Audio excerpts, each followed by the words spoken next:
మీ media గారికి నా యొక్క నమస్కారము. మాది బేగంపేట గ్రామము.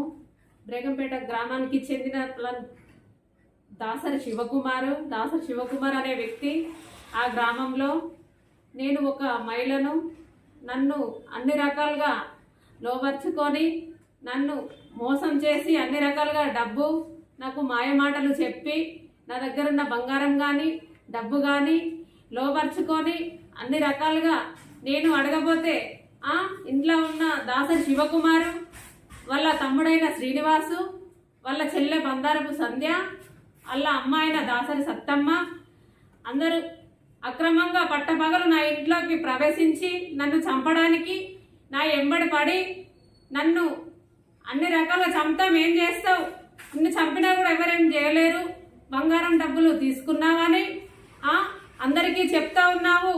గవర్నమెంటే ఉంది, నా గవర్నమెంట్ నాకు శ్రీధర్ బాబు ఆశీస్సులే నాకు ఉన్నాయి, శ్రీనిబాబు ఆశీస్సులే నాకు ఉన్నాయి, వాళ్ళ అండదండలు ఉన్నాయి.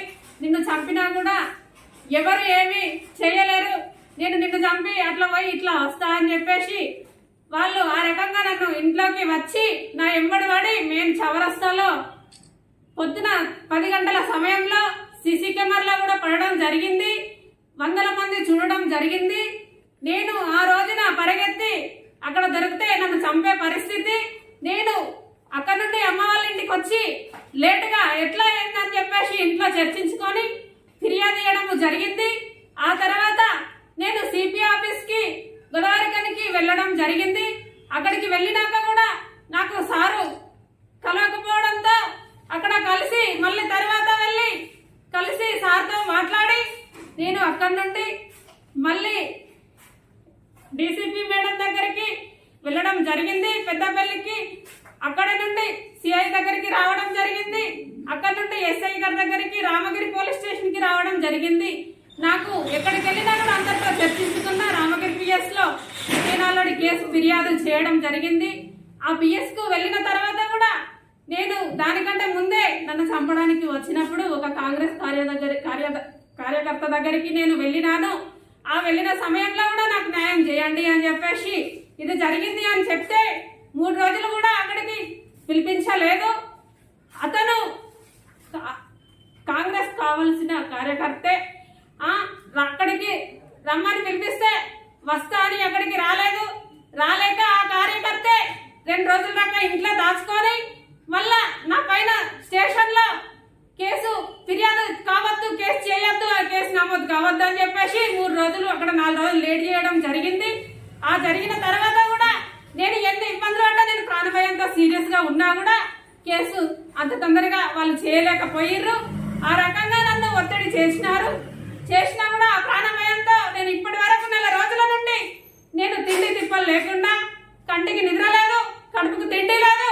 ఈ రకంగా కూడా నేను ఎవరి దగ్గరికి వెళ్ళి అదే కాంగ్రెస్ కార్యకర్తల దగ్గర, అదే బేగంపేట విలేజ్ లో అలాగే రాయమల్లు మొంతల రమేష్ ఇంటికి పంపించి రజు పడాలి, కేసు పెడితే ఏమైతుంది, ఎన్ని చేసినా కూడా ఏం కాదు, వాడు తిరిగి వస్తాడు, ఏమైతుంది ఏం కాదని చెప్పేసి ఆ రకంగా ఇంకా కొందరు కాంగ్రెస్ కార్యకర్తలు కూడా నేను పోయి చెప్పుకుంటే కూడా ఏ రకంగా కూడా వాళ్ళు నన్ను పట్టించుకోలేదు, ఇప్పటి వరకు దృష్టికి తీసుకోలేదు.